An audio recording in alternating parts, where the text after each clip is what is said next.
Exercice de projection. Donc j'utilise pour ça une recette fait maison. Et comme toutes les recettes fait maison, elles sont secrètes, mais c'est pas du charlatanisme, en tout cas, c'en est forcément un petit peu, puisqu'on essaye de lire l'avenir.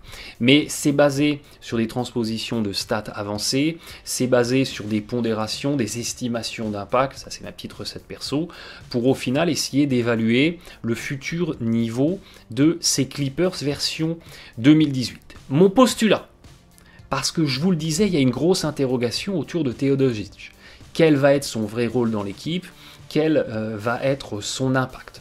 Je suis parti du principe que Teodosic, il va avoir la saison prochaine une efficacité offensive dans la moyenne de la NBA. C'est un joueur qui est connu pour ses qualités d'attaque, ses qualités de playmaking. Donc je suis parti du principe qu'il va être au niveau d'un meneur moyen en NBA. On n'est pas dans la prudence extrême, on n'est pas non plus à s'enflammer, on n'est pas non plus dans le pessimisme. Il va être moyen.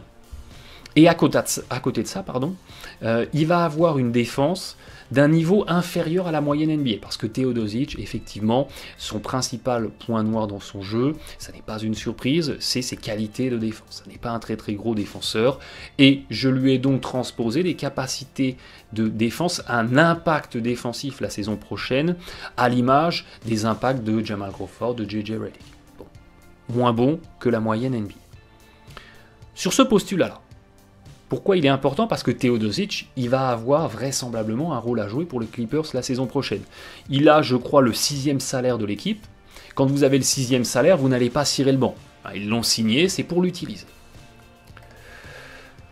Sur ce postulat-là, dans les projections 2017-2018, cette équipe des Clippers, qui était 16e de la NBA au rebond, peut passer à la 6e, 8e place. Donc il y a une vraie progression dans les capacités rebond de ces Clippers la saison prochaine, et ça c'est une très bonne chose, parce que c'était une faiblesse de l'équipe, et dans le basket, être en capacité de dominer au rebond, c'est important. Pourquoi ils progressent au rebond? Parce que, je vous le disais, Beverley est un très bon rebondeur. Parce que Gallinari est un bon rebondeur, parce qu'il est grand. Parce qu'en sortie de banc, ils ont des Harrell, des Willie Reed, qui vont pouvoir remplacer à l'intérieur des Griffin, des DeAndre Jordan, et ces deux joueurs-là ont des bonnes capacités de rebond. Et à côté de ça, les joueurs qui n'étaient pas des très très grands rebondeurs, je pense à des Jamal Crawford, je pense à des Bahamute, même s'il était assez grand, tous ces joueurs-là sont partis, sont compensés par des joueurs qui ont des belles qualités de rebond, et ça c'est vraiment intéressant pour les Clippers. Alors est-ce que ça veut dire que lorsqu'on a plus de rebonds, on est meilleur en défense? Pas forcément, parce que l'année dernière, les Nuggets étaient l'une des meilleures équipes de la NBA au rebond, mais à contrario, l'une des plus faibles défenses. Par contre, ça peut être intéressant dans l'attaque. Vous avez les deuxièmes opportunités de scorer après des rebonds offensifs. Donc c'est toujours intéressant. À côté de ça, eh bien, l'attaque des Clippers, et ça a été un petit peu la surprise des calculs que j'ai faits, l'attaque des Clippers qui était 4e la saison passée, eh bien, d'après mes projections, sur le postulat que je vous ai présenté, elle resterait 4e. Comment se fait-ce? Sachant qu'ils ont quand même perdu du monde, des Chris Paul, des JJ Redick qui étaient en capacité de bien sanctionner en attaque. Eh bien parce qu'ils ont également récupéré des très bons attaquants. Gallinari, je vous l'ai présenté, est un très très bon attaquant. Lou Williams est un très très bon attaquant. Il est dans le quantitatif, il met des points, mais également dans le qualitatif, parce qu'il a un très bon pourcentage de réussite, comme Gallinari. Teodosic, effectivement, était un très bon tireur à 3 points, très bon tireur à mi-distance, un excellent playmaker. Il peut être une locomotive d'attaque pour cette équipe des Clippers. Et puis, à côté de ça, vous avez ce qu'on pourrait qualifier comment on pourrait dire ça? On pourrait les qualifier de role players sans que ça soit péjoratif. Mais les role players de l'équipe, des Beverley, des Decker, des Harrell, ont un très bon pourcentage au tir. Donc c'est des joueurs, ils n'ont pas beaucoup de tickets tir, mais quand ils les ont, eh bien ils sont en capacité de sanctionner. Et la somme de tout ça fait que le niveau d'attaque des Clippers, eh bien, il peut rester très très très élevé. Alors vous allez me dire, Attends, mon petit coco de Blythe, je te connais. Chris Paul, il est parti. Or, Chris Paul, c'était un super playmaker. Et j'ai vu plein de matchs des Clippers, et tu vas pas me dire que les caviars que envoyait Chris Paul à DeAndre Jordan ou à Blake Griffin, ça leur permettait pas d'avoir des paniers clés en main qui leur permettaient d'avoir un super rendement offensif qu'ils n'auront plus la saison prochaine puisque Chris Paul n'est plus là. Alors, c'est pas faux, c'est même complètement vrai.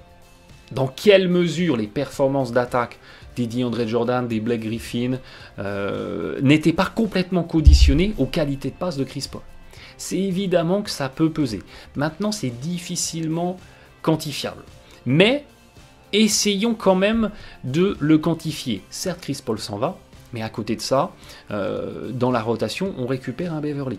Beverly, il est absolument pas au niveau de playmaking d'un Chris Paul, mais c'est pas non plus un manchot avec la balle. Okay, c'est un meneur titulaire, et comme tout meneur titulaire, il sait exécuter sur du pick and roll. S'il y a des opportunités de passe, il saura faire ces passes-là. À côté de ça, il récupère aussi Teodosic, qui en sortie de banc peut apporter d'extraordinaires capacités de playmaking, notamment sur du pick and roll, notamment sur de la fixation renversement, etc. Il y a également Lou Williams, qui avait une capacité à générer des passes décisives, ce qui n'est pas mal. Un Gallinari, ça n'est pas un playmaker, certainement pas. C'est pas un super passeur, mais il fera un petit peu mieux que Mbah a Moute. Et l'énorme fossé qui se crée avec le départ de Chris Paul, eh bien, finalement, vous arrivez de l'autre côté à le compenser un petit peu, pièce après pièce, avec tous les joueurs qui ont été récupérés. Mais ça reste une interrogation. Effectivement, le départ de Chris Paul peut faire baisser l'efficacité offensive des tauliers de l'équipe, Blake Griffin, DeAndre Jordan, et ça peut faire baisser un petit peu le rendement offensif.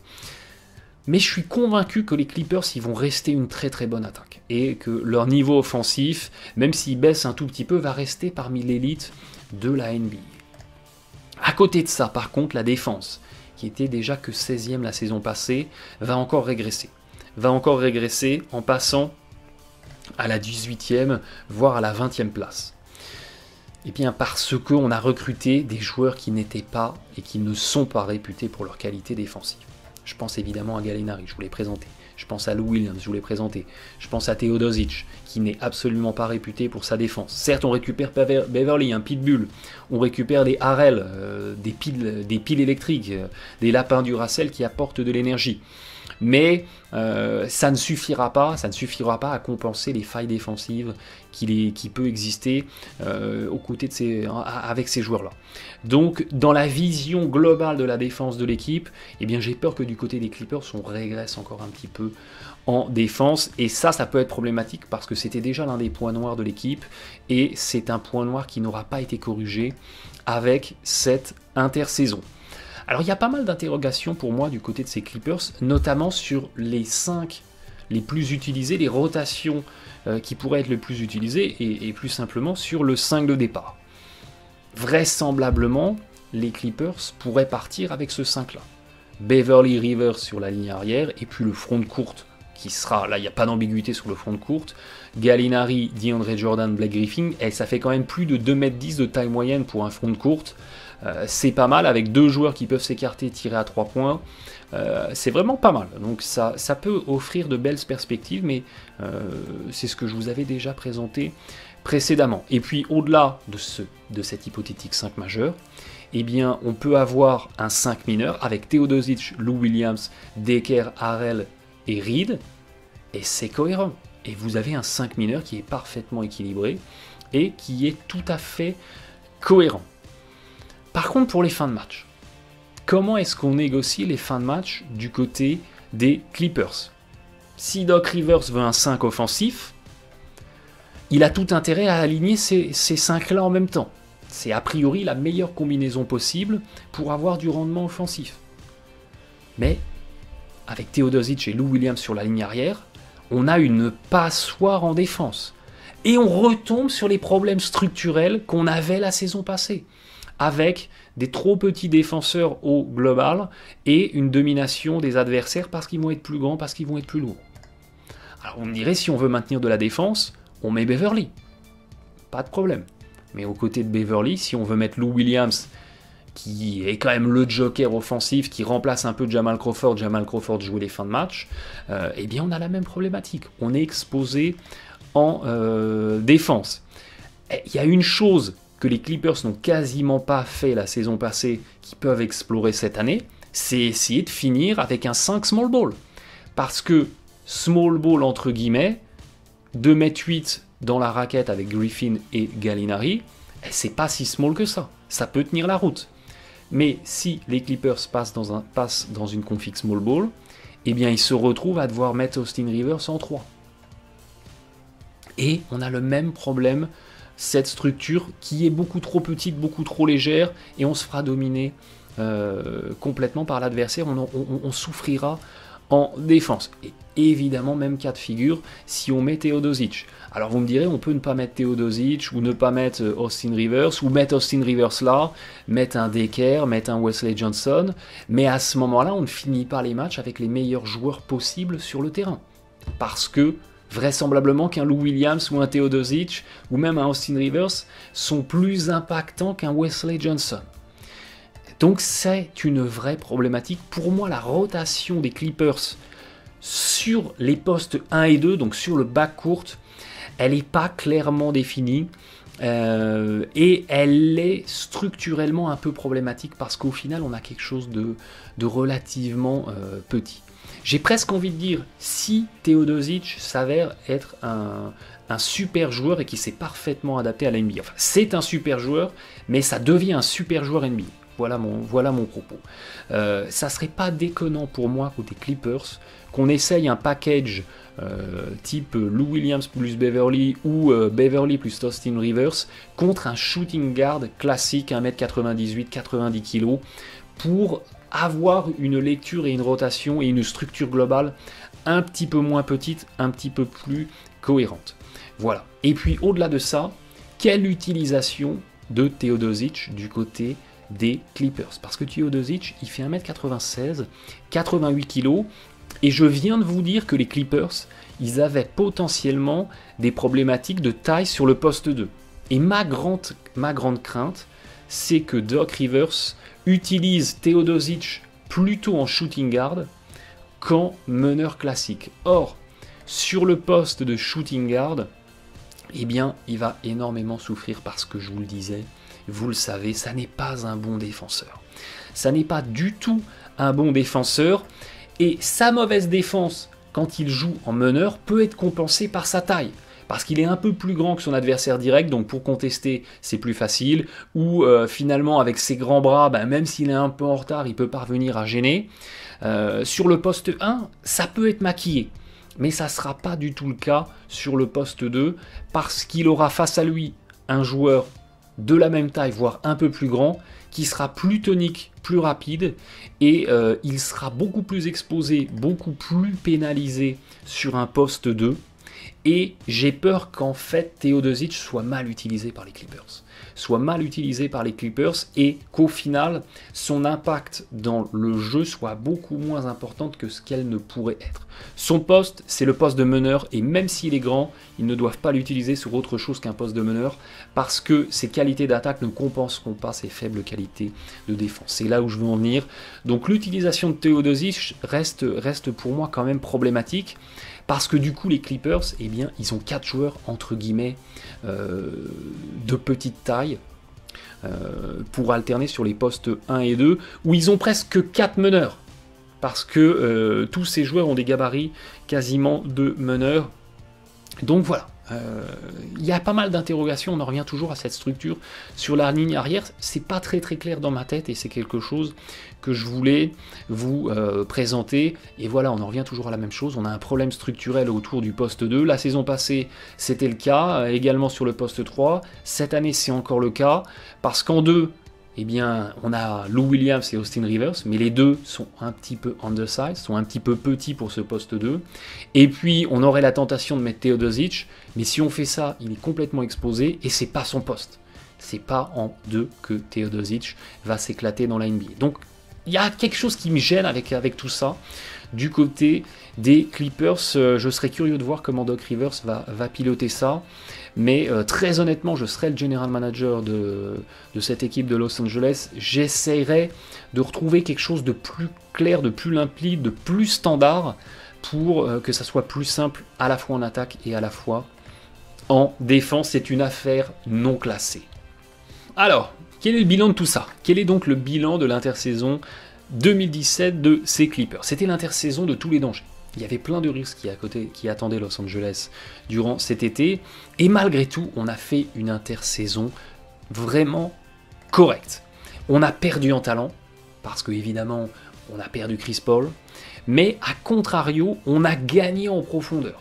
C'est-à-dire qu'on a certes pas récupéré des joueurs de même calibre, de même impact, mais on a multiplié les joueurs moyens, voire pas mauvais, voire bons, et on a donc un effectif qui est plus riche, qui a plus de profondeur. On a fait l'inverse de ce qu'a fait l'équipe des Celtics, par exemple, où on a perdu en profondeur pour gagner en talent. Là, les Clippers, ils ont fait l'inverse. Donc c'est intéressant. C'est une démarche qui est vraiment intéressante. Comme beaucoup d'équipes durant cet été, on a fait le pari de l'attaque. On a fait le pari de l'attaque en essayant de continuer à se renforcer dans les qualités de scoring, en espérant que ça compensera la dégradation de la défense. Et c'est exactement le schéma qu'a suivi cette équipe des Los Angeles Clippers. C'est une équipe, si elle est en forme, qui peut continuer à compter dans la conférence Ouest, comme c'était le cas depuis 5-6 ans, parce qu'il y a une vraie profondeur, c'est équilibré, c'est relativement encore un petit peu flou pour moi, notamment sur le backcourt, hein, je vous en ai parlé, mais au global, le front court, Gallinari, Blake Griffin, DeAndre Jordan est vraiment pas mal, Teodosic peut s'éclater avec des joueurs qui sont des super finisseurs, et l'équipe est riche, et dans une conférence Ouest qui monte en intensité, qui va être très très très compétitive, eh bien ces Clippers, ils peuvent continuer à jouer des coudes.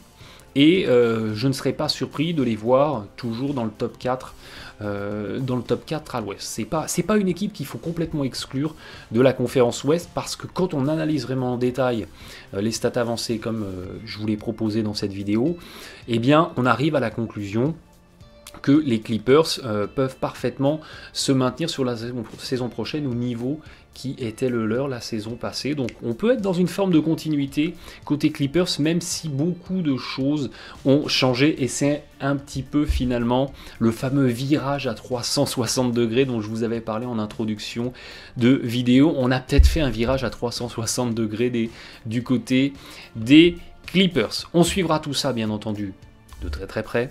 Je vous remercie plus que jamais de votre fidélité. On va se retrouver très très vite pour plein de contenus NBA 2K et tout ce qui ressemble de près ou de loin à du basket. D'ici là, passez de bons moments. Prenez soin de vous, prenez soin les uns des autres, et bon match à tous.